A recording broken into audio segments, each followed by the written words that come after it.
कार्तिक मास के शुक्ल पक्ष की 9वीं तिथि को अक्षय नवमी, कुष्मांडा नवमी, धात्री नवमी या फिर आंवला नवमी के नाम से जाना जाता है।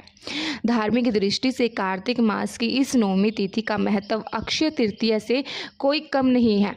कहते हैं जो लोग दीपावली पर भगवान विष्णु और देवी लक्ष्मी जी की कृपा पाने से वंचित रह गए हो, उनके लिए अक्षय नवमी एक बहुत बड़ा अवसर होता है जब आप आसानी से श्री लक्ष्मी नारायण भगवान की कृपा प्राप्त कर सकते हैं। अक्षय तृतीया के समान ही अक्षय नवमी का दिन किया गया पुण्य का प्रभाव का कभी अक्षय नहीं होता, यानी नष्ट नहीं होता। पुण्य प्राप्ति के लिए आपको बस इस दिन करना है, आंवले के पेड़ की विधि विधान से सच्चे मन और श्रद्धा से पूजा करनी है। प्रसाद के रूप में आंवला श्री लक्ष्मी नारायण को अर्पित करना है और आंवले को ही प्रसाद रूप में ग्रहण करना होता है।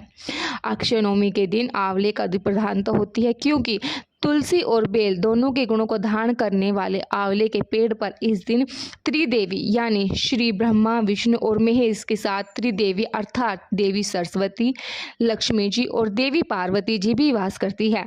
आंवला नवमी के दिन आंवले के इस महत्व को लेकर जो कथा पुराणों में बताई गई है, उसी के अनुसार आंवला भी दिव्य फल है, जैसे कि रुद्राक्ष होता है।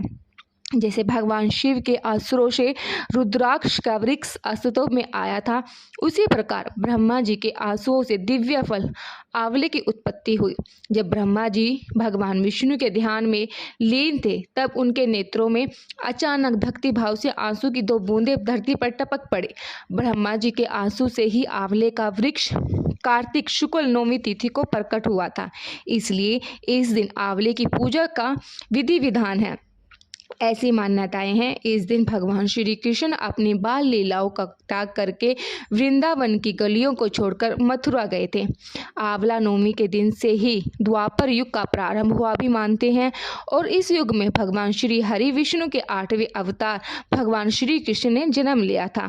आंवला नवमी के दिन ही वृंदावन परिक्रमा भी प्रारंभ होती है और इसी दिन ही आदि शंकराचार्य ने एक वृद्ध की गरीबी दूर करने के लिए श्रवण के आंवले फलों को वर्षा भी कराई थी। इस दिन आंवले की पूजा करने से, आंवले के फल की सेवा करने से सभी प्रकार की मनोकामनाएं पूर्ण हो जाती है।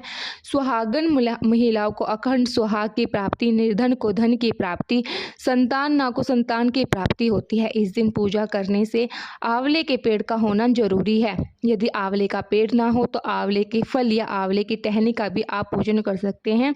इस दिन आंवले की पूजा करने के बाद आंवले का सेवन और आंवले का दान करना चाहिए। पूजन शुभ मुहूर्त में किया जाता है। चलिए आपको बताते हैं आंवला नवमी कब है और पूजा का शुभ मुहूर्त कब से कब तक रहेगा। इस बार नौवीं तिथि प्रारंभ होगी 9 नवंबर शनिवार रात 10 बजे से और समाप्त होगी 10 नवंबर रविवार की रात 9 बजे पर। क्योंकि 10 नवंबर रविवार को सारा दिन ही नौवीं तिथि रहने वाली है, तो इस बार 10 नवंबर रविवार को ही अक्षय नवमी यानी आंवला नवमी का त्योहार मनाया जाएगा।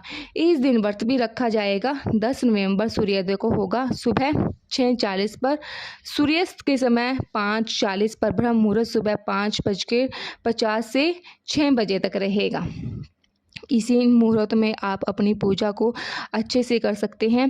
आंवले के पेड़ के नीचे बैठकर पितरों के निमित्त दान दर्पण श्रद्धा के मत किया जाता है। फिर पितरों के नाम से इस दिन कुछ दान किया जाए तो पितरों को भी तृप्ति मिलती है।